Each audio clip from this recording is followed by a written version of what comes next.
The text itself that Saturday morning was from the book of Genesis, was the story of Joseph and his brothers and dreams and human trafficking, interesting stuff. People come up and down to bless and interact. The rabbis explain, sermonize. But for the most part, this hour-long ceremonial storytelling was dull. And I'm being kind. And I sat there and thought to myself, what's wrong with this picture, right? Saturday morning, you got the Jews are in the pews. I got prime time. And there's a ceremony where we're telling scripture and it's not engaging. And this very story of Joseph is being performed on the stage on Broadway as a musical right now on a Saturday matinee, and people are paying $100 to see it. I'm Eran Jor, and this is Remake, a podcast about design, systems, and society. In each episode, I talk to someone who's trying to change our lives for the better in some meaningful way, whether through a new product, new venture, or a new way of looking at the world. And I try to understand how they came to it, what makes them tick, and what we can learn from them. Rabbi Amichai Lau-Lavie is an Israeli-born Jewish educator, writer, and performance artist. He's the creator of Storahtelling Incorporated and the founding spiritual leader of Lab Shul in New York City, an artist-driven, everybody-friendly, God-optional, pop-up experimental community for sacred Jewish gatherings. Amichai is a member of the Global Justice Fellowship of the American Jewish World Service, a founding member of the Jewish Emergent Network, serves on the Leadership Council of the New York Jewish Agenda, the Advisory Council of the International School for Peace, a Refugee Support Project in Greece, a member of the Advisory Council for the Institute for Jewish Spirituality, and is a faculty member of the Reboot Network. Through all his endeavors, he brings a creative, inclusive, and vital energy to Jewish practice and Jewish life. Today, we talk about how the Jewish concept of the set table served both as a happy early memory and as an organizing principle for his later work. How COVID-19 made rituals and online communities more important than ever. His Orthodox roots as the scion of an ancient and respected rabbinical dynasty, and his journey of self-discovery through theater, drag, and art. His creation of Storahtelling, a way to bring to life the ancient ritual of the reading of the Torah, and the Maven method he developed to spread the practice further. The emergence of Lab Shul and the community around it, and the power of spiritual design and a well-designed practice in transforming our lives and our communities for the better. I've long believed that one of the most promising avenues to apply design skills and creativity to is in designing communities, social rituals, and spiritual practice that suits the modern world. And as such, there's no one I can think of that exemplifies this better than Rabbi Amichai Lau-Lavie. I think this conversation, which is full of wisdom and fun, is a great introduction to exactly the type of spiritual design we need to see more of. So let's jump right in with Rabbi Amichai Lau-Lavie. All right, I'm sitting here across the screen from Rabbi Amichai Lau-Lavie. Amichai, welcome to the podcast. Thank you, Eran. Wonderful to be with you in the same virtual space. Yeah. And the kind of mandatory question these days, because of COVID and everything that's happening, I wanted to know, you're back in New York now, but how did you experience COVID first personally, what was going on, and then in terms of your work, in terms of your congregation? From where I'm sitting right now in my home in Harlem, I'm looking at this really big mulberry tree that has become very dear to me and possibly me to her. And so COVID really got me to be not just at home, but also in my body and present in my presence in a deep way, so that nature became very important. I'm very lucky to have a backyard. So both really being very attuned to the subtle changes of the seasons, doing gardening both within my house and outside, and nurturing and nourishing my sense of well-being and finding the practices that I already have so critical, and my discipline more necessary for my morning meditation and yoga. My version of prayer deepened in a deep way. And what I did as soon as social isolation quarantine began on March 15th, 2020, I started an online meditation practice for my community, which we call the Daily Soul Spa. So that just to get people connected to each other, to feel less isolated, to have the ability to breathe, to recycle some of the Jewish spiritual tools in a way that will make sense to a very wide array of people. So the Daily Soul Spa started off as a 30-minute meditation, poetry, prayer mode that ran for 120 days straight, that I ran every day at 3 p.m. So it was taking the same principles that we already have the tools to not freak out and translate them into the virtual. It was extremely grounding and helpful for me and for the many hundreds of people who joined us over those many days. And we now continue with the Daily Soul Spa. We took it down to 3 days a week about a year ago. Whatever, one loses track of time. So that was just one of the many ways in which sanity was preserved. Yeah. And if I'm not mistaken, you're doing some online rituals and practices before as part of experimentation. Am I right about that? Yes. Yeah. I've been intrigued by the accessibility of virtual learning and ritual and connection for many years now. And when COVID began, in some way, Shul, my community, we were already poised to just take it to the next level. Yeah. Yeah. So that's very lucky. And I was interested to hear about the meditation aspect. So I took a seminar in Tel Aviv University with Tomer Persico. I don't know if you know the name. Sure, he's a dear friend. Okay, great. So he did a seminar on Jewish meditation. It was actually a seminar about Jewish meditation with Buddhist meditation. So it was him and Karen Arbel. She taught the Buddhist side and he taught the Jewish side. Fantastic. And it was phenomenal. So do you approach it from a Jewish practice? Do you approach it from a whatever works angle? How did you incorporate that? That's a great question. I will say, and Tomer, if you're listening, I have your book. I really started it. With a new book. He has a new book now. Yeah, just today I heard that he put a new book out. Yeah. He's amazing. He's very prolific. Look, I'll say two things about it. First of all, my approach in general to all the ways in which I embody and embed Jewish practices in my life, the bottom line is not Jewish. The bottom line is human.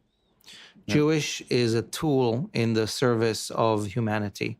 That is the same, in my opinion, for all religions and all paths. The tap is there to bring us water. It's not about the tap. So whether that is Shabbat or whether that is Yom Kippur, whether that is a morning meditation or how we sit Shiva for a loved one, these are tools that we are very fortunate to have inherited, having been perfected for thousands of years by practitioners of the spirit who found ways, as we keep finding ways, to be closer to ourselves and to each other and to whatever mystery is. So for me, the bottom line is not to do something Jewish for the sake of doing something Jewish and perpetuating or preserving Jewish. I'm doing it because there's some good stuff here.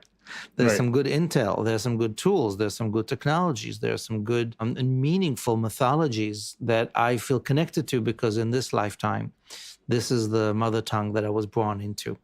Meditation, and Tomer is a much better teacher of that than I, is a tool that is used in every culture to have us be more present, more focused, more helpful to ourselves and to each other. I've found over the years my path into the meditative, contemplative path, not through the Jewish direction, through Vipassana, through Zen, and eventually found my way into an integration where through using some Jewish practices, some Jewish liturgy, connecting the path of meditation to the Jewish life cycle. And at the end of the day, breath is breath. And focus is focus. So the fusion or the hybrid is really where I find it most. Yeah, interesting. Most of my meditation background comes from Buddhism, and even a very specific kind of Buddhism, which is the kind of Theravada Buddhist tradition. But then you encounter Zen and you encounter Tibetan practices that work. And for me, it's all about getting to know your mind and running experiments and seeing what works. And so I think we're ready now to start our journey, which we usually start with this biographical opener question, which is, what's something you've learned in childhood that still drives you today, that's still with you today? What a wonderful question. This feels very tangential and trivial and very gay, and I'll own all of them. I grew up in an Orthodox home in Israel, a very religious and social home. And I would say one of the highlights of the week for sure was Shabbat. And the Shabbat table, sitting around the Sabbath table on Friday night and on Saturday for lunch, was not only the key social moment where people would come together, family, neighbors, friends, because during the week it's much more random, but the gastro-Judaic experience of food being a central element of socialization and theology, perhaps even spirituality in a deeper way, and the aesthetics of the table. My mother, who is of British origin, brought really good silver and the nice linens and the good plates. And my job as a child was to help with the flower arrangement and to help set the table. So I have this innate memory that I still enjoy today to host, to have a table that is a beautiful table with the people around the table that is curated not just as far as the dishes, but also the conversation and the topics. And I think the notion of the table is such an important feature of my Jewish upbringing and my Jewish life, that at my home, the table is where we come together.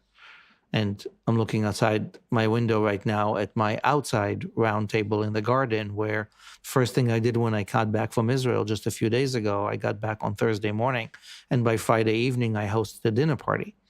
Nice. Because that's how you come back home.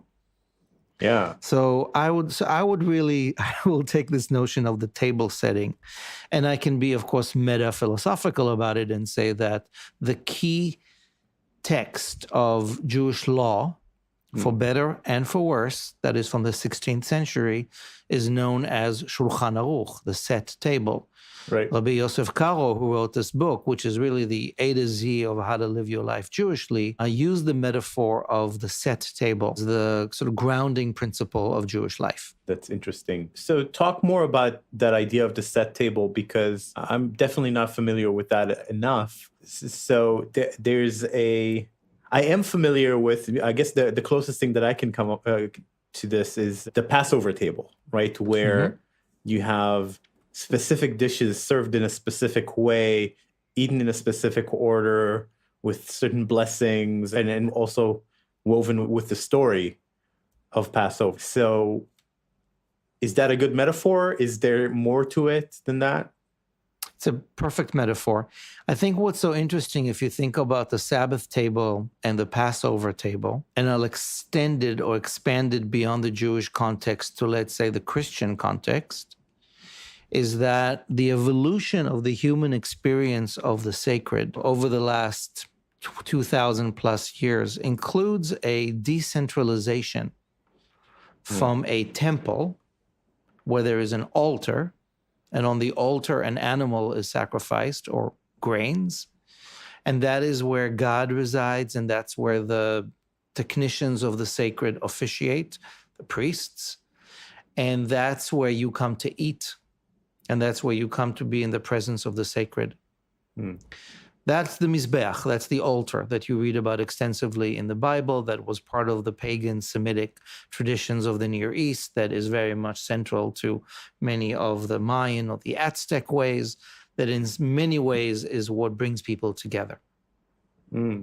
Now, what happened in the Jewish historical and mythic landscape is that the temple ceased to exist. First, from a functional point of view, it just became a bureaucratic center of religious life that was not of resonance to many Jews, including young Jesus, who walks into the temple in Jerusalem and says, "What the hell is this?" and knocks over the tables of the money lenders and offers an alternative to that religious bureaucracy of proximity to the sacred. And later on, within several decades, the temple is destroyed by the Romans, and the religious leadership, the Jews, the early Christians, come up with an alternative. It isn't a singular altar in a singular place called Jerusalem. Every house of worship and every home contains an altar. And if it's in the church, then the altar is where communion happens, and the blood and the bread is consumption of the sacred. In the Jewish home, the table is where you sanctify the wine, where you cut the bread, where you come together as a community to have communion.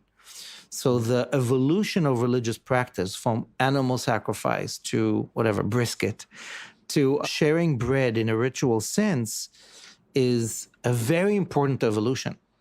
Yeah. And the design principles that make a Passover table or an Easter feast, a Muslim iftar, a holy meal by any tradition, and again, I'll speak about the tradition I know, which is the Jewish, the table is the place where the sacred social contract is constantly renewed. And the rituals matter, right? It matters that you start off with the first course and you go to soup. And if you're Ashkenazi, there's gefilte fish. And if you're Sephardi, etc. It matters that these are the ritual foods. It matters that these are the plates that you take out every year for Passover. It matters that these are the songs. The wisdom of our ancestors to provide these blueprints for historical and mythic narratives that are grounded in the consumption of food is profound. Yeah, that's so much you unpack there, because it's a ritual. It's a well-designed ritual. It ties with our basic bodily needs and our basic sensations. It's communal, right? You don't usually set the table for yourself. You set it for a group of people, which is something that's very Jewish. And so it sounds, because you later, there's many things that you rebelled against, a young man. It sounds like there was before that a sense of really loving something that was part of that life. Is that a... Yeah, 100%. I spent a great deal of time and energy rebelling against the Orthodox, Zionist, patriarchal, loving home I grew up with to find my own way. I came out as queer in my teens, realized that Jewish law as it is verbatim is a challenge, to say the least, and found other ways to question my values vis-a-vis those of the home and society I grew up with. And the process of not throwing the baby with the bathwater, but figuring out what matters and what kindles me and what I want to tweak and mix and match to be of relevance continues to evolve. My Shabbat is not exactly that of my Orthodox family in Israel, but so much is the same. And I just want to say something. You were talking about setting the table. One of the ways that I stayed both sane and amused during the first few months of COVID, I live alone in my home in Harlem. My children are elsewhere in Manhattan. My mother is in Israel, but I would set the table for myself every night with a napkin, and I was like, nope, we're not going to sit in front of the computer. I mean, maybe I'll sit in front of the computer. I'll put the Mac on the dining room table, but you're going to eat like a mensch.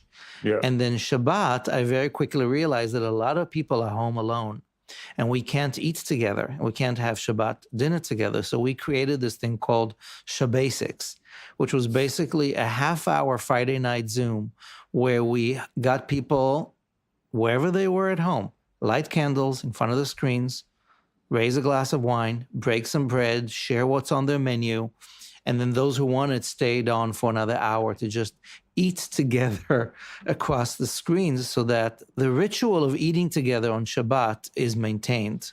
Yeah. Just for the sake of not being alone. And it was sad and stunning, and in many ways continues as COVID continues.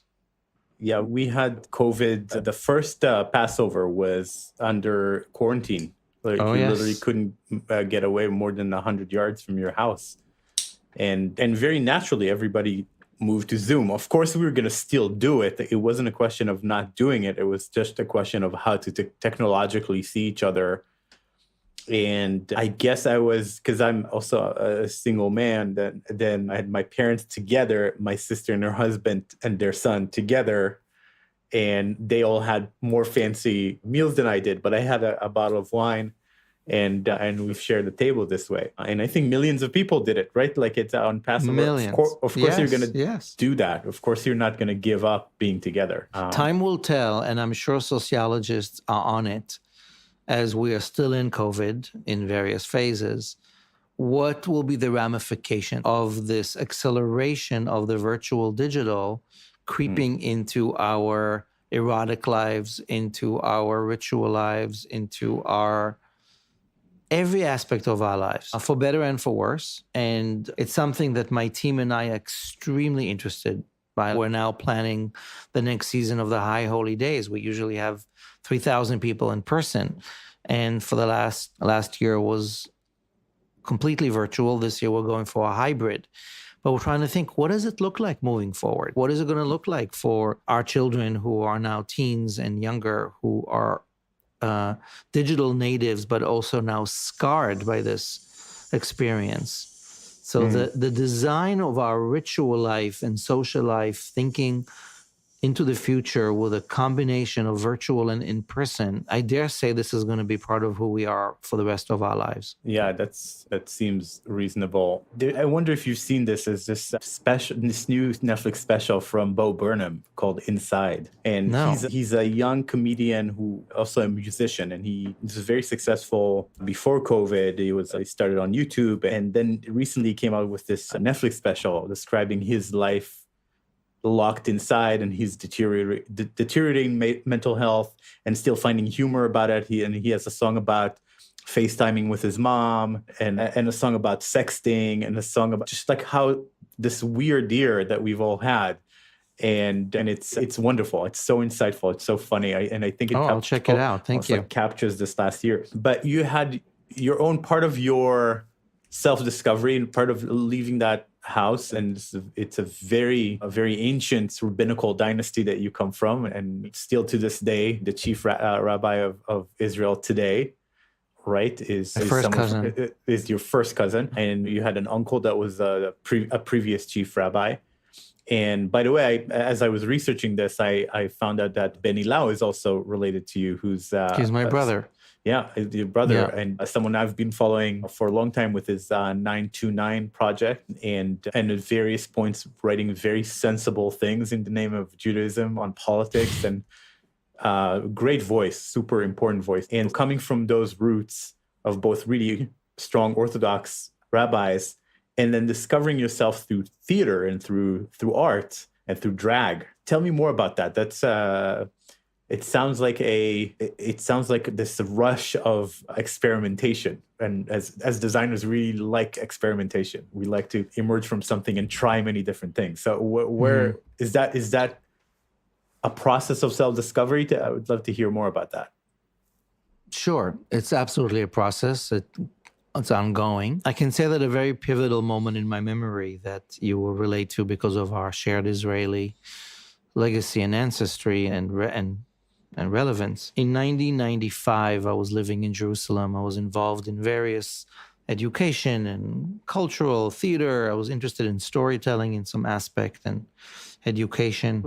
I was in my mid-20s. And there was a night where the Israeli Prime Minister, Yitzhak Rabin, was murdered, assassinated by a young Jewish man who came from a very similar background to mine, a religious Zionist Orthodox background, and he basically claimed his right to do what he did by God and by scripture, and to prevent Yitzhak Rabin from turning parts of the land of Israel to the Palestinians, and to defending Jewish future by murdering a fellow Jew, murdering a human being.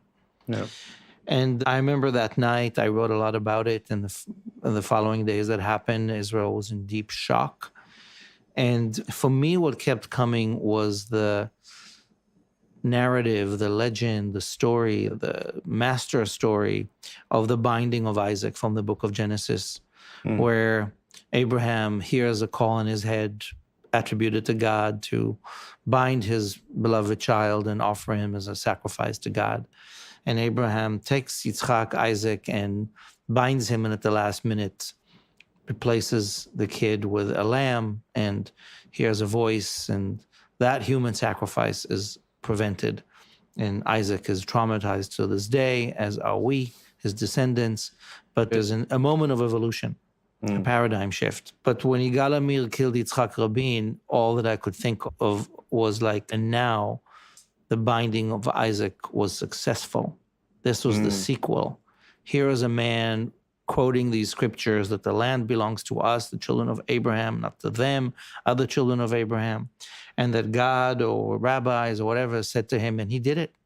He followed a divine commandment, and he came from a place of religious literacy, knowledge, and empowerment. He felt empowered in the name of the myth and the story to do what he did.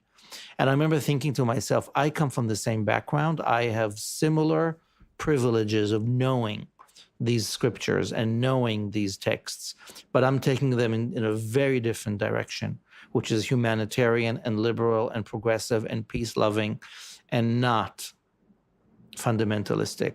So it's my job, like that of other people, to combat Yigal Amir and his rabbis and comrades by taking Judaism to another place, equally legitimate. Right. And I understood that my job is not to so much deal with the laws, but with the stories, to be a better storyteller, to deeply examine what stories we are telling ourselves and how we are telling those stories so we can educate future generations, not to take the law into their own hands and to focus on these narrow-minded, fear-based, trauma-driven narratives of us versus them and either or, but find a deeper and higher and kinder way of both in coexistence and humanity serving us better. So that night for me was a kind of, I won't say a wake-up call, but it was a very strong drive to focus on storytelling. The metaphor that I used at the time was that if Judaism or Israeli Judaism is a car that's driving down the highway way too far speed and about to crash, what you need to do is not change the color of the car. What you need to do is figure out what's the fuel and who's driving it. Yeah. And those are the stories that contain the values that we live by. So that for me was a decision to focus on the stories we are telling, how we tell them, that I want to be working with Jewish storytelling. That led me to theater, that mixed the weekly ceremony in every synagogue where we recite the Torah, this constant rerun of scriptures, and thinking, how do we do a better job of challenging this Bronze Age scripture with its social problems such as homophobia and annihilation of the other and misogyny and slavery and etc. How do we talk back to the text? So that led me to this theatrical exploration of site-specific theater that challenges the Jewish mythology. And eventually that led me to drag, because I, as somebody who was exploring my sexuality and my voice, found something very liberating in drag. I could do and be and say things with a wig and with high heels and with this altered persona that I, Amichai, felt discomfort saying. And over time, that drag persona became scaffolding that was no longer necessary. I was able to say the critical things I wanted to say in my voice. And that led me eventually to taking on the rabbinate without losing the sense of the theatrical and storytelling is the core of the project here of reclamation and repair. Yeah, no, there's a lot to unpack there, but I think I think many men can identify themselves with feeling very restricted in a certain masculine role and feeling liberated if you're in a situation like in Purim or where you can explore and be free of it. And yeah, no, I think it sounds like I would want to try that at some point. But from the context of going back to what you said about Rabin's murder and the Jewishness. So I had a professor in my master's, Ron Margolin. I don't know if you know him. Maybe he also studies. You know him, okay?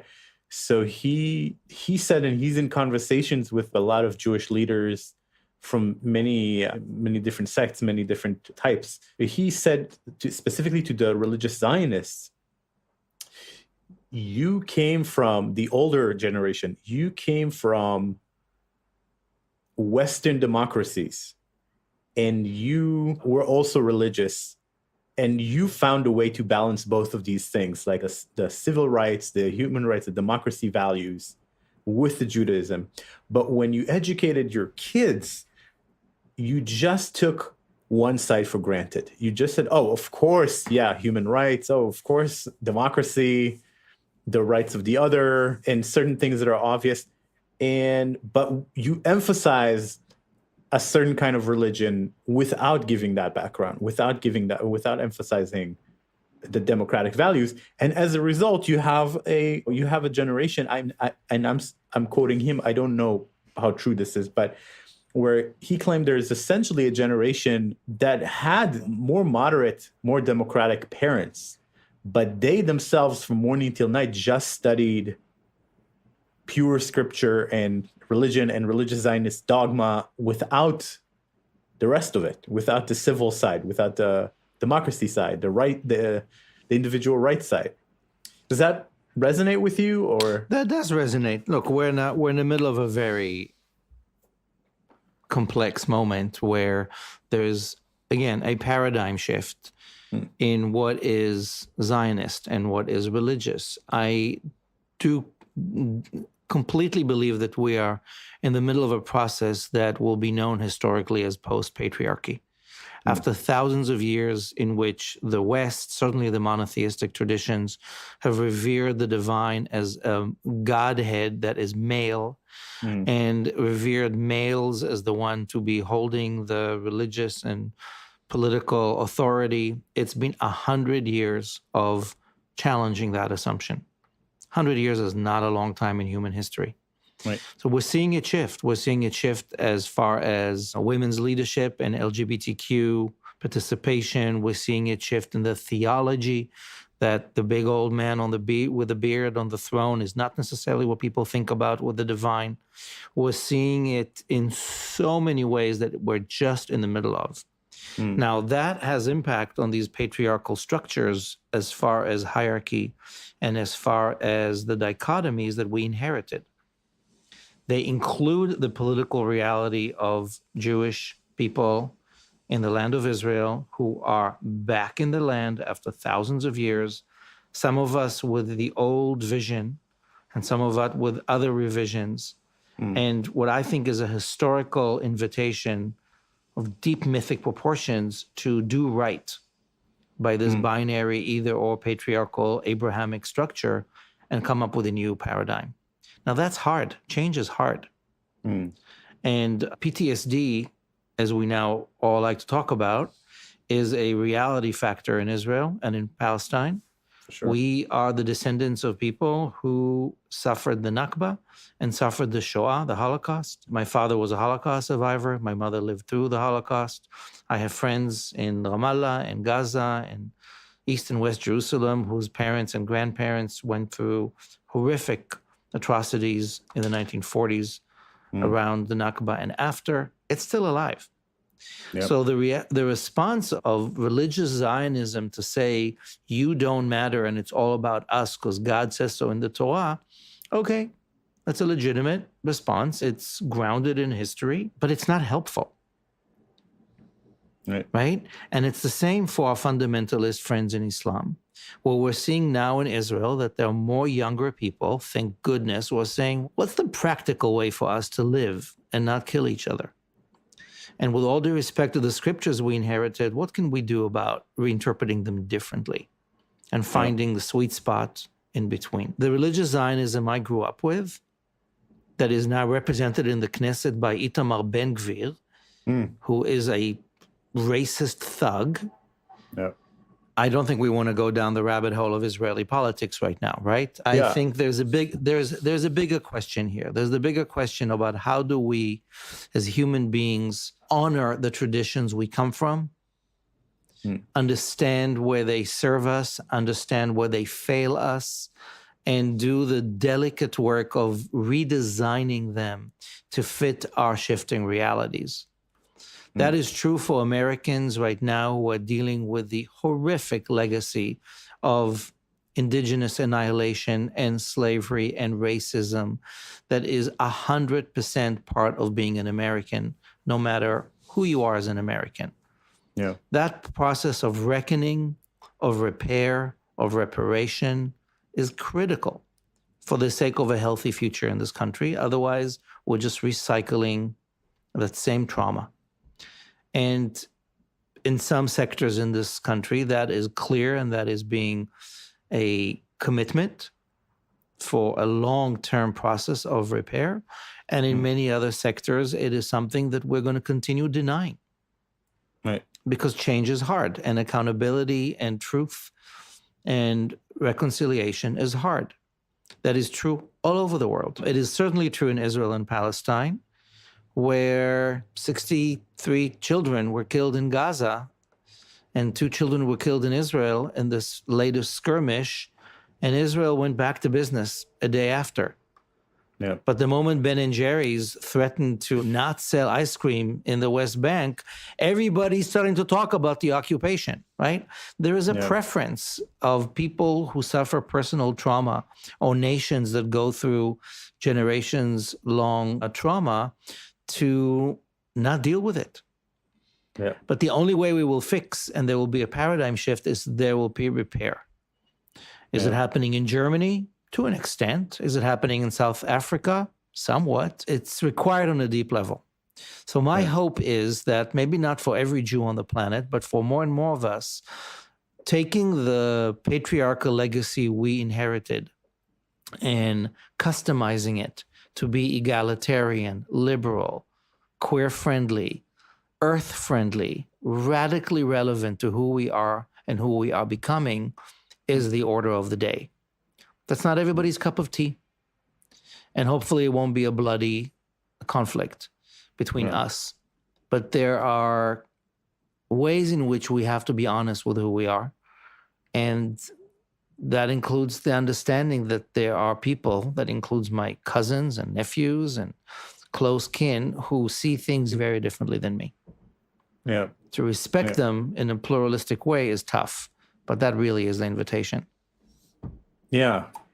Yeah, it seems to be everywhere these days, where the easy thing is to attack and judge the other. And it's even easier when you feel moral superiority over them. And then the hard and necessary thing is to try to understand and try to find common ground.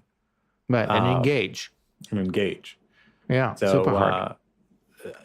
I hear you there. So I want to talk a little bit. I want to hear more about Storahtelling and Lab Shul, a little bit of history, and then I'm very interested in all the innovative practices that you came up with, that you design into this community, because I think that's where the designer in me really wakes up. So tell me how this practice started. I know you had this. You told us about this realization that narrative is really key. Yeah, sure. So if I go too long, just stop me, because this is something I'm very passionate about and I can go on for days. After this Rabin assassination, mid-90s, I was looking for my own path. And through a lot of ways, it brought me to New York, where I worked at a synagogue as an educator and as a teacher. And my portfolio was to engage Jewish adults in Jewish literacy through the arts and culture. And what I realized was that I had all these like really funky, awesome offerings and sessions and classes on sex and intimacy and rainmaking and like philosophy and boober and bagels. And you got the usual suspects, and the majority of people did not get engaged with these forms of literacy. And my motto was like, if you're going to want to change, you need to know. In order to know, you need to learn. And then one Saturday I was at the synagogue and I participated / observed the religious service of Saturday morning. And central to that service is the ritual in which we take out the Torah scroll and we read out loud from the Torah. Right. Now, some of us who are familiar with Jewish life know it well. Most Jews who've had a bar bat mitzvah, rite of passage, participated in this ritual. It is conducted every Saturday in synagogues near you, and it's been going on for over 2,000 years. Now, that Saturday morning, something in me shifted. I watched a theatrical performance taking place in a sanctuary where there were a few hundred people, where for about an hour, a text was performed from a scroll, from a book, with a particular musical incantation.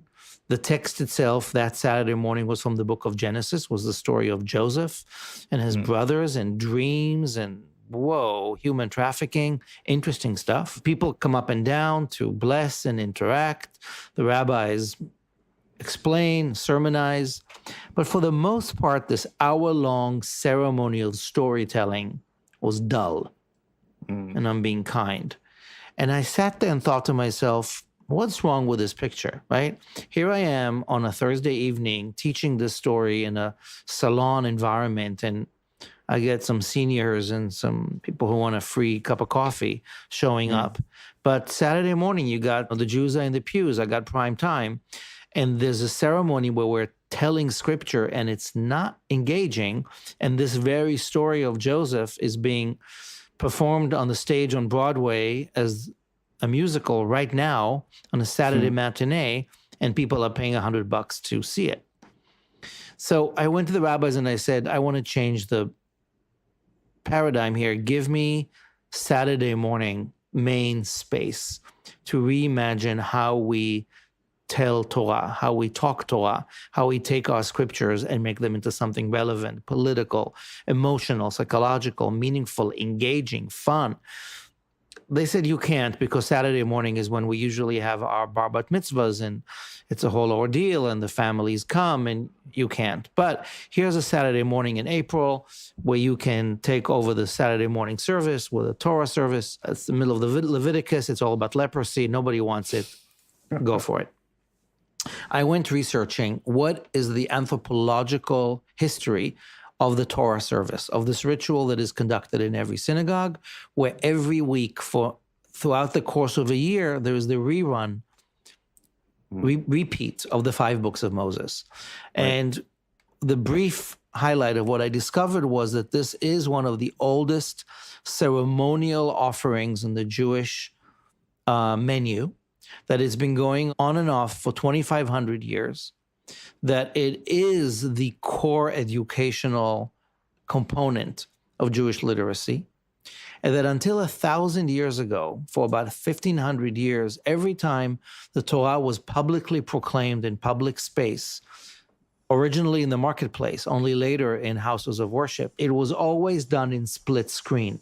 You would have somebody chanting the Hebrew in beautiful musical notation, and alongside you have somebody translating live into the language of the time and place. You had live subtitles.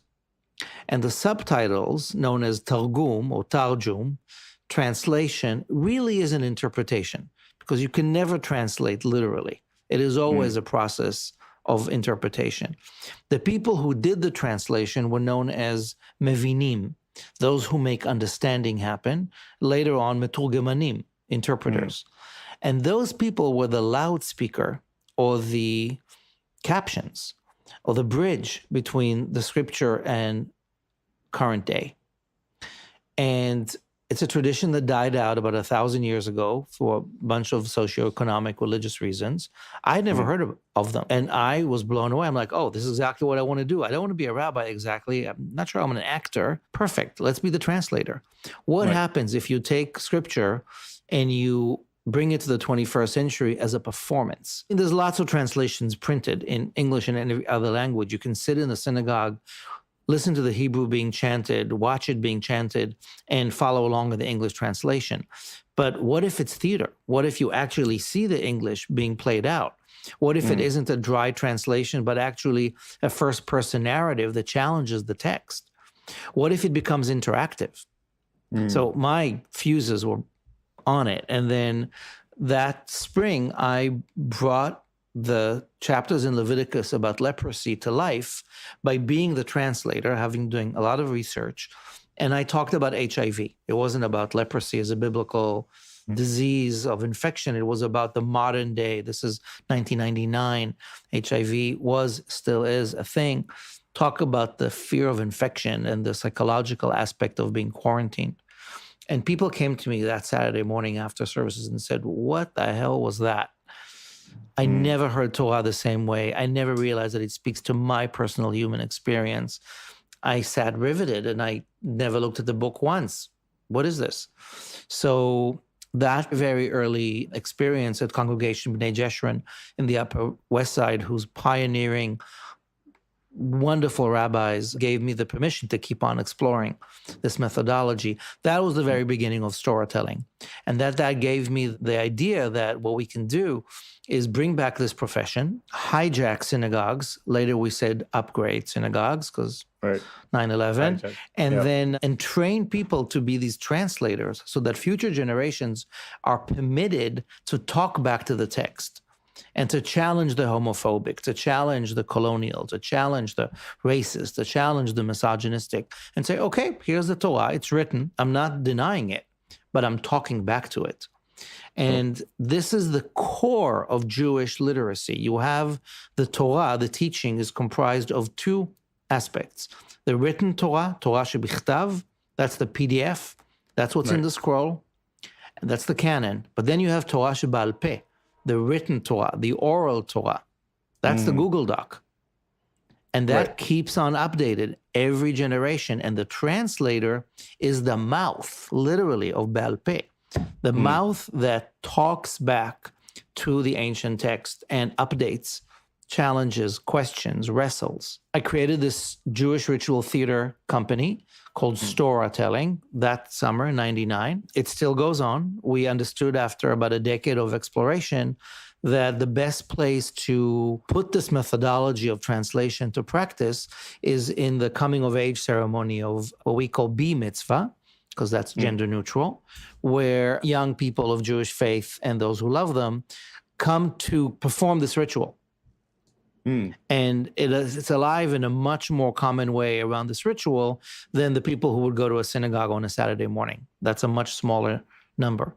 So from a bandwidth point of view, we are now in the process of investing much more extensive training of people who train young people to be mitzvahs, not to chant the Torah necessarily, because for most young Jews, that is not a skill they would use throughout their lives. They don't know Hebrew and they might not chant it in trope, but to be critical thinkers and to talk back to scripture and to understand the tension between our ancient inherited Judaism and who we're becoming.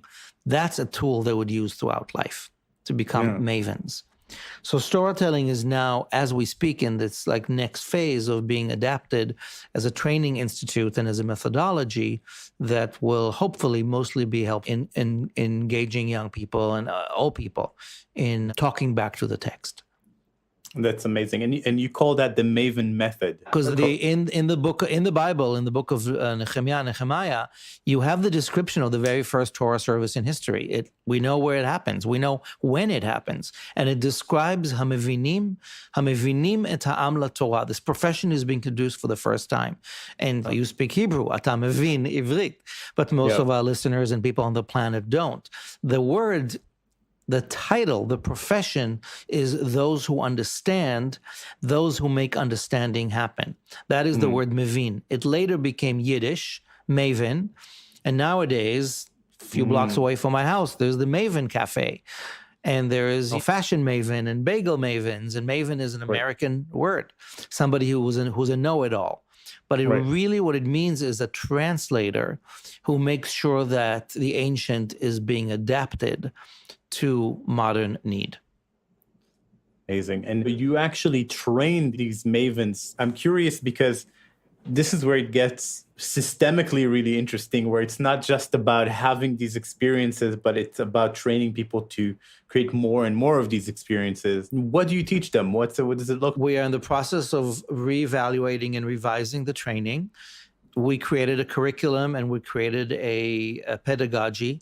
I started off by creating a 12-step manual for how to do Storahtelling. We called it Torah Rehab. And then we realized that 12-step is too much, so we sized it down to 5 steps. There are just 5 steps how to create a Storahtelling using the Maven method. We work with people who have some kind of qualification, sufficient Hebrew or Jewish background. We work with clergy, Jewish, Christian, other. And we've tried a lot of different trainings over the years, and we're sort of like honing in on what is the sweet spot of who would be the best person to be trained. But ideally, it's a week-long training that, again, might adapt. We're using some of the classical tools for how to do Torah translation that are found in Jewish literature. In the Talmud, there are about 19 different rules for how the Torah translator must conduct himself or herself. For instance, when you're standing publicly on stage and somebody's reading from the Torah scroll, the translator, the Mavin, may not look into the scroll. You've got to be oral, so it will never seem to the audience that what you're saying in English is in the Hebrew scroll. Right? That's a rule. You got to know it by heart. You can't slouch. You have to stand straight, because you are representing scripture. It's line by line. One line Hebrew, one line English. One line Hebrew, one line English. That has to do with some kind of both of the vocal ability for the Maven, but also our understanding of, oh, I get it. It's ping pong, ancient, spoken. So there's a lot of those rules. Plus, we've brought in modern stagecraft and improv, and sometimes it's rap, and sometimes people use video or they use music. But the idea is, how do we become the mouths of this tradition, and not just neutral transmitters, but actual thoughtful wrestlers with it? People have different styles. And again, like I said, right now it is primarily used to train those trainers of 13-year-olds. Now, we can talk about that for a long time, because at the age of 13, being a public speaker is not necessarily your best feature. And I, at 13, stuttered heavily.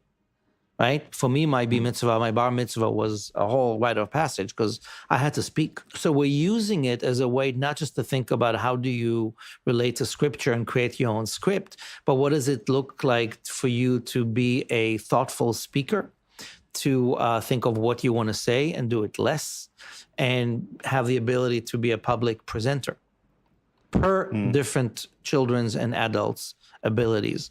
So it's about a lot of different things. Yeah. It sounds delightful. I actually had a pretty good bar mitzvah teacher who took the time to explain the story to me. He was a Reform rabbi, and he took the time to explain to me the ideas behind it. And I remember, as a completely secular kid, I've come from a very secular family, never took religion very seriously. But during that process, I did. And that is the only real connection that I've ever had with Judaism, beyond being forced to study it at school in a pretty uninteresting way. Can you hear me well? So sounds like something shifted in my mind. To do good. I'm delighted to hear about your experience, Iran. It is maybe not completely unusual. You lucked out. I will say that one of my plans for the next few years, which is why I was so excited when you invited me to think about design in this context of ritual life, is to really take this to the next level, including Israel, where to invite Israelis to translate Torah from Jewish into Israeli, from ancient Hebrew into modern Hebrew, is an audacious invitation, and a political one, and one that I'm finding out more, is very needed. There's a lot of request for making Judaism meaningful in a modern, liberal, progressive way, and getting young people engaged with this way that empowers. So hopefully in the next few years, this training institute will be reestablished as a bigger offering, both here in the States and in Israel. That's very cool. So I want to dive into a little bit of the more of the design aspects. But before that, maybe introduce us to Lab Shul. What is Lab Shul? Sure. And how does Storahtelling connect with it? What's the connection? Totally. So that's a really fun story. So Storahtelling is a theater company, was founded in 1999.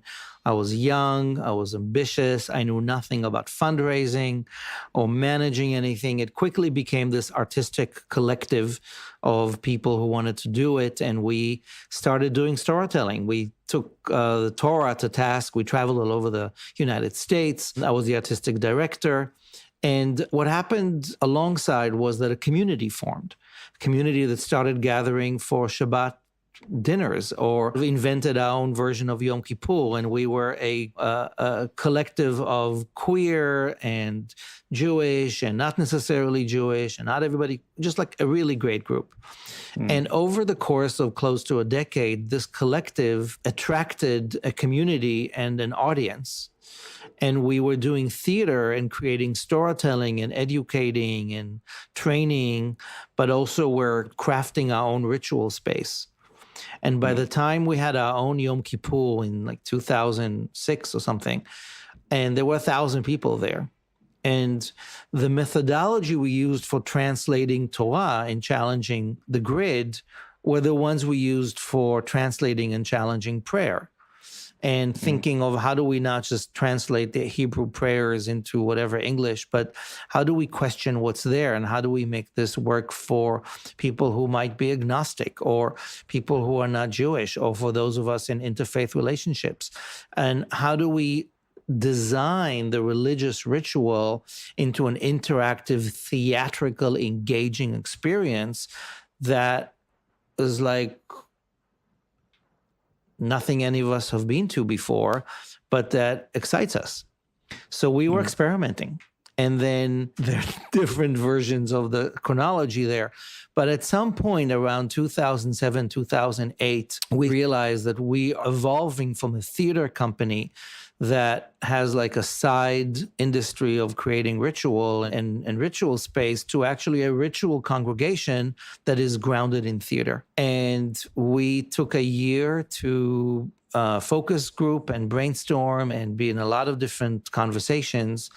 And out of that came the realization that we're going to morph and we're going to become a congregation. And Lab Shul was my suggestion. I was reading John Dewey at the time and really interested in educational reform. So lab is the lab, and shul is like the Yiddish word for like a one-room schoolhouse where everything happens. So we went with Lab Shul as just like a placeholder while we were brainstorming, and it stuck. And I also decided, I was nearing 40 at the time, that in order for me to be the leader of this community and to be really a change agent from within, that I will, to everybody's surprise, take on the rabbinate and actually go to school and be ordained as a rabbi. So I took the next few years at the Jewish Theological Seminary here in New York City to become ordained as a conservative rabbi while we were trying out. And those were crazy years. But by 2016, I was ordained. And Lab Shul is now in its tween years. And we are still experimenting what it's like to be a lab with the storytelling methodology at the heart of what we do. Whether we translate scripture, prayer, whether we adapt weddings, funerals, life cycle moments, and even COVID, really thinking, how do we translate what we've known into helpful and applicable offerings that make people's lives better? Yeah. Incredible. I like the lab. It's experimental and it ties very beautifully into the design sensibility that I'm trying to connect this with. But before we go there, I wanted to say I love your tagline, which is everybody friendly, artist driven, God optional, all ages. How could it be more perfect, more open, more exciting? No, we're working on more. We're working our way through a multi-year, very invested process of being worthy of the title anti-racist. And we have pop-up in our tagline as well. COVID made that irrelevant. We don't have a building. That was by design. And each one of those titles really was very thoughtfully crafted. I will say that God optional that I came up with is something that we're thinking of how to rename. Because what it really means is you can believe in God, you don't believe in God, whatever you believe in God, as love, as life, as essence, as mystery, as your higher self, as nature, that's fine. It's metaphor, and we don't want to be stuck to that same old notion of a hierarchy, of a transcendental judging God. But a lot of people misjudge or misinterpret what this God optional means. So at some point we might rewrite it. But in the lab sense of who we are, it's constantly about exploring what we inherited and how it keeps shifting.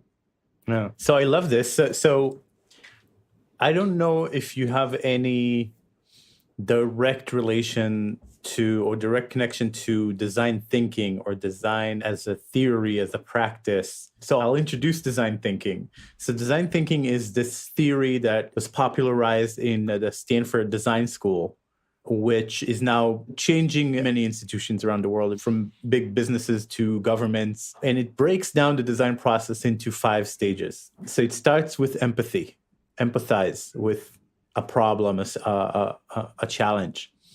Then define the problem, define what you're trying to solve. Then ideate, which is essentially a process of divergence, many divergent ideas, and then eventually convergence into a few solutions that actually are worth trying. Then prototype, which means try. This is the lab. This is why I connect with the lab. Build something that to try out, and then test is the final stage. And that's and then keep empathizing, defining, ideating, prototyping, testing until you have a solution that's stable. Though I guess stability is not necessarily the goal. So I guess the first question is: do you recognize these stages in your own process, in your own journey? Look, what's crazy, I'm immediately trying to see whether this works with a 5-step Maven method, which is how we work with every story to craft a new storytelling experience out of it. It's a stretch. I can work on it. Yeah. But I love this. I'm, as far as design, from the very, very get-go of my work, even before Storahtelling, the visual design, the marketing, the packaging, the aesthetics is so important to me. I'm notorious in the Storahtelling Lab Shul universe for being an impossible and irate sort of consumer graphic design. Yeah. No, I'm basically like everything we do, I need to work with the graphic designers. And I'm like, no, I want this and thing. And what can I say? I'm pretty good at it. And comes from that table. Comes from that table. It does. Table I think aesthetics matter, but it's not just about the aesthetics, it's about seduction. So many people are so triggered, exhausted, allergic to religious life, to Judaism, to old school. So there's something about giving it a fresh, surprising, seductive approach that actually, oh, wow, you can do that. Okay. Yeah. So the empathy is where, let's say, we're looking at whatever, Shabbat, Passover, Yom Kippur, and saying, okay, here's what this is about. It's important. It's meaningful. It's here to give us, let's define what the issue here. It's beautiful, but it doesn't work.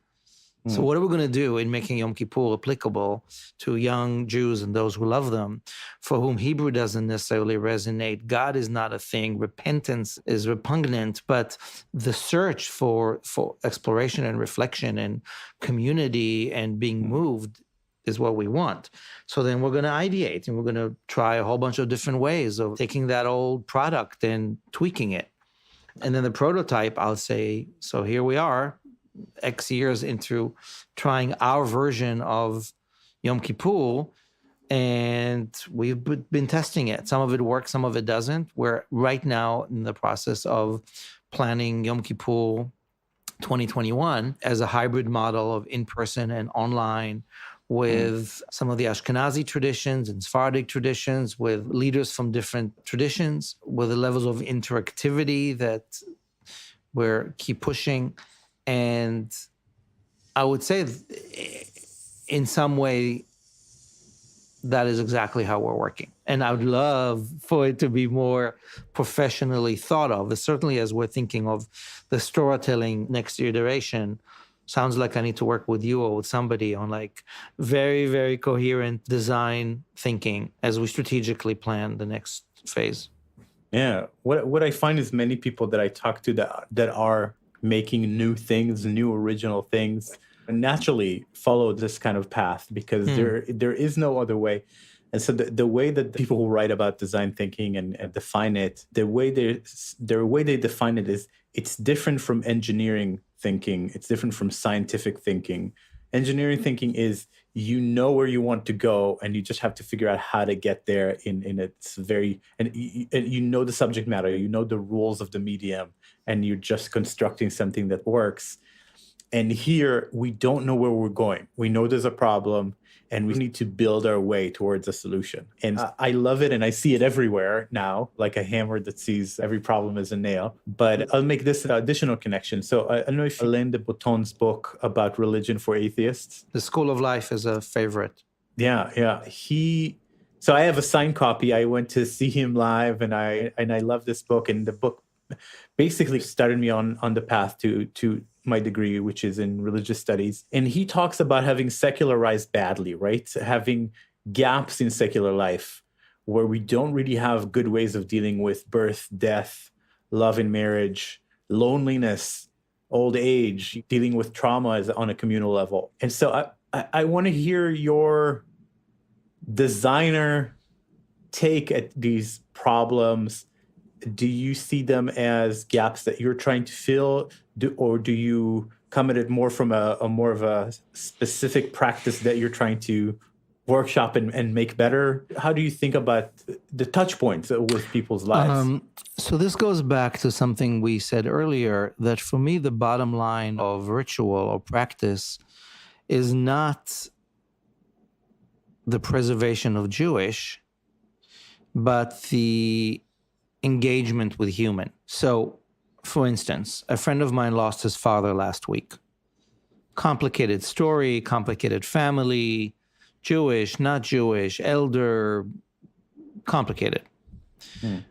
They wanted a shiva. They wanted the Jewish ceremony where you come together at home and mourn. But it was pretty clear that this should not be, or this would not benefit from having the usual building blocks of a shiva that might include an evening service in whatever version of contemplative worship. Yes, maybe a mourner's kaddish, but this is not going to be a traditional shiva. And so the understanding was that what this family needed, what this person needed, was not the particular traditional context, but a framework within which to mourn, to bring family and friends into the sphere, to not be alone, and to honor his father's memory in some way.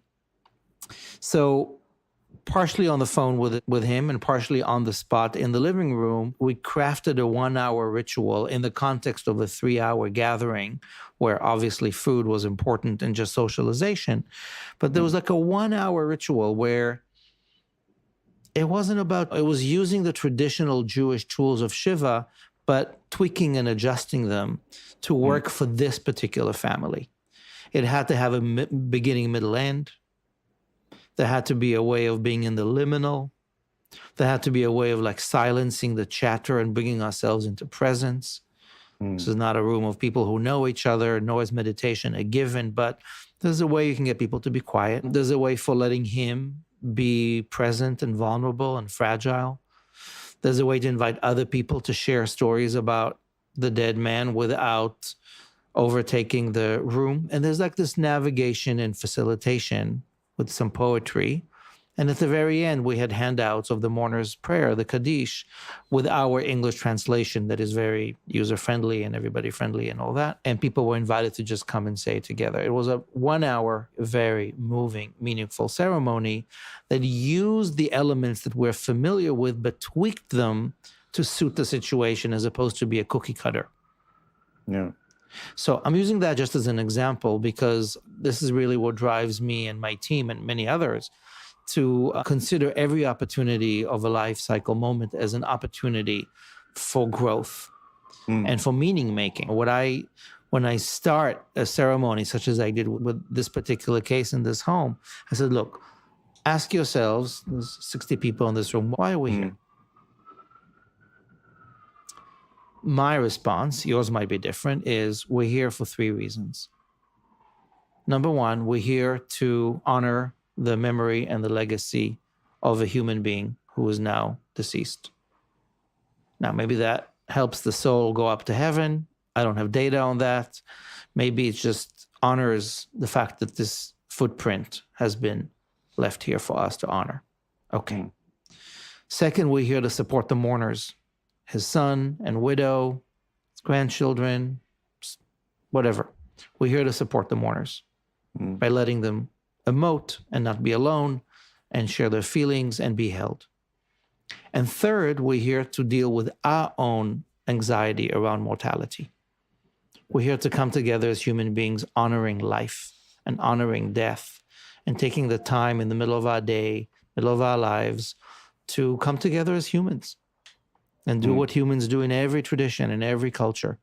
Celebrate life. Learn from the deceased what we can do to learn life better and be there for each other. Now, there might be other reasons why you're here today, right? The deceased was your boss and you have to show up. Or there's free food. Those are all legitimate reasons.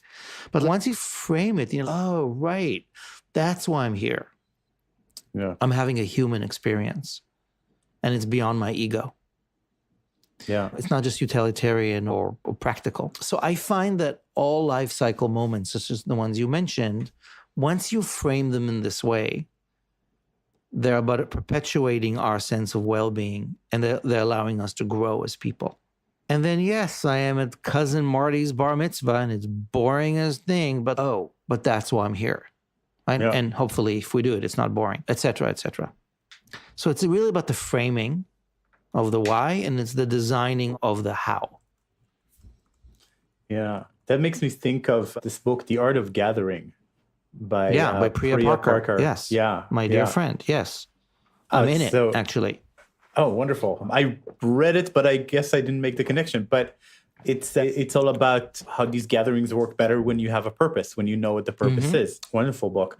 And so if we look at secular life, and I tend to, and I know you're in the same position, I tend to compare Israel and the US a lot. And one reason I'm in Israel now and not in the US after having lived in New York for 9 years is that the US feels too, I don't want to say too individualistic, but too isolated. People are too separate from each other and uninvolved with each other's lives. And people feel that's right in a very deep sense.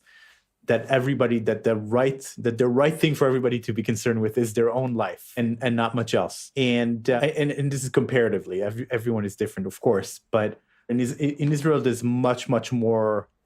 A percentage of everyone's mindset is much more to the collective endeavor and the collective trouble and the collective everything.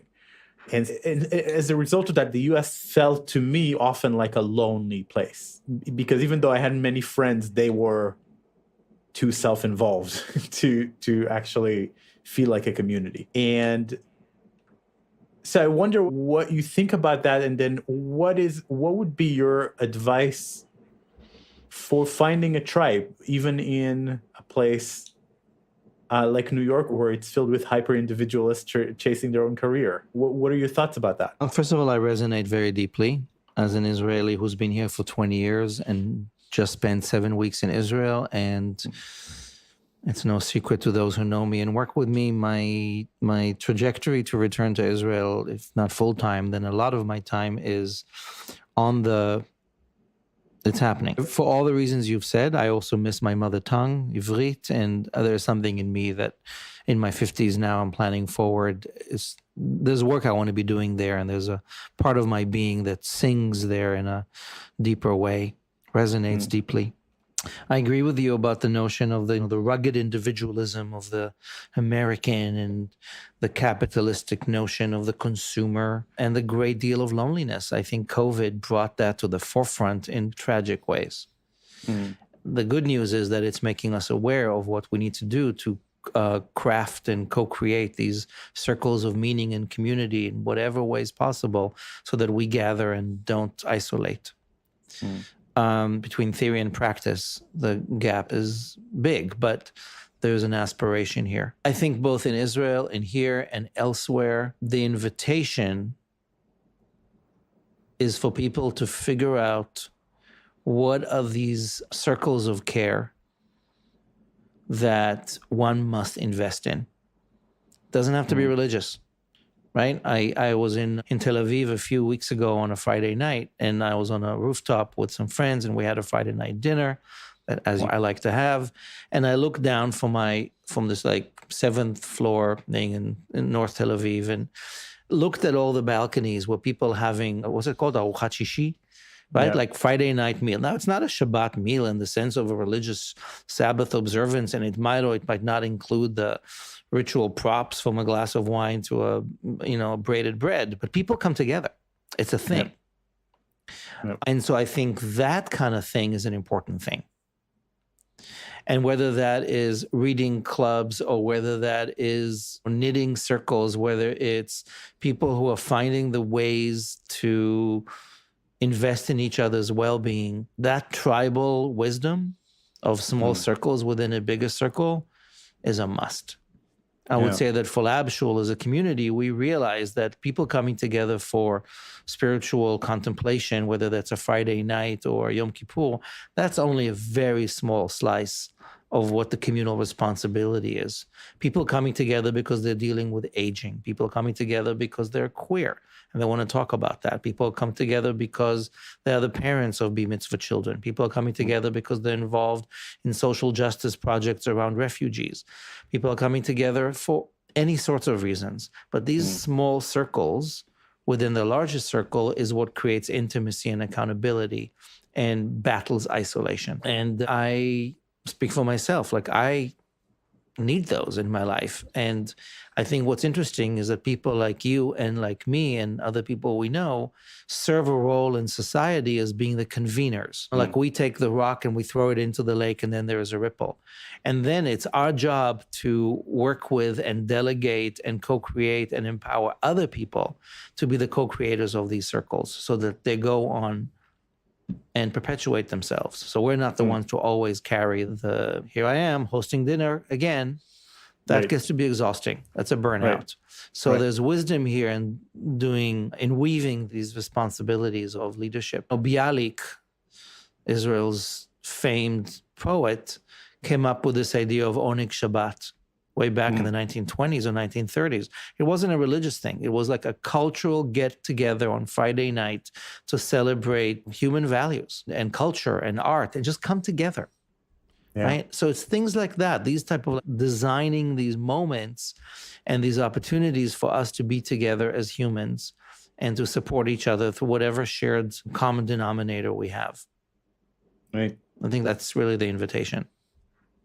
That's amazing. That's good advice. And I think for me, I may be locked into this idea of I have to find the perfect community, the perfect tribe, instead of just going for let's join many different groups and see where I feel at home. I keep thinking I'm not a Zen Buddhist. I'm not a this, I'm not a that. I'm almost prejudging and searching for some sort of perfect situation. Whereas I have a friend who's a successful designer who just volunteers at the Magen David Adom, which is the Israeli Red Cross. And he has a built-in community and also the feeling of doing good in the world. And he feels more connected. He has his tribe. Right. And I think what's happening now is that we have the invitation to, maybe for always, maybe for a while, to be in multiple tribes within ability. Capacity is an issue, but know that there are one size fit all is not gonna cut it. Like in some way, we are evolving as a species in some way. By the way, my time in Israel now, what I've noticed is that probably because of the extent of trauma and the spiritual thirst, because Judaism to a great extent is not nourishing people's thirst for spirit and for community, psychedelics and like medicine circles are profound And so many people are doing them. And that is literally a tribal response to human isolation. Yeah. And you're having these like circles growing and growing in the same way that around Vipassana and around through Zen and around through various Jewish spiritual practices and others, people are finding their small tribes where they can grow as individuals and also witness each other's being. Interesting. So I have one final question for you, which is our standard closing question, where I actually quote from Alain de Botton. I cite his TED Talk where he talks about the difference between a lecture and a sermon. And he says a lecture is there to give you a little bit of information. That's the kind of secular version. And a sermon is there to change your life. And so I am going to tailor this to my audience. Well, let's assume that they are, by and large, completely secular, never found their way into any sort of religion, any sort of spiritual practice, might be open to it, but what is a sermon that you can give a person like that? One thing that could really change your life? Go spend 10 minutes without your phone, sitting against a tree, sitting under a tree. Look at the tree, feel the tree, listen to the tree. The oldest image in our Semitic tradition of the divine is that of a tree. She was cut down by patriarchy, by men who sought to replace the God of here and now with the God of up there. And there is something about the tree that is our partner in oxygen and life that is the metaphor for so many of our growth paradigms, that is simply and silently inviting us to rediscover a very deep, immanent sense of being in the world. From our roots to our trunk, to our branches, to every single piece of our leaves dropping and growing again. I would say the invitation for reclaiming our divinity and our humanity can probably benefit from some time spent with a tree. Thank you very much, Amichai. It was a pleasure. Thank you so much for the invitation, and I hope we continue these conversations, and ideally in person, under a tree. All right, that's it for today. If you enjoyed the podcast and would like to support it, please consider writing a 5-star review in Apple's podcast app or wherever you're listening. It helps many more people discover the podcast and also makes us feel good. Current support for the podcast comes from my own design company, Remake Labs. We run design sprints all over the world, and our goal is to improve outcomes, whether in business or various organizations, through repeated and rapid design interventions. Now, until next time, be well, everyone. See you next week on Remake.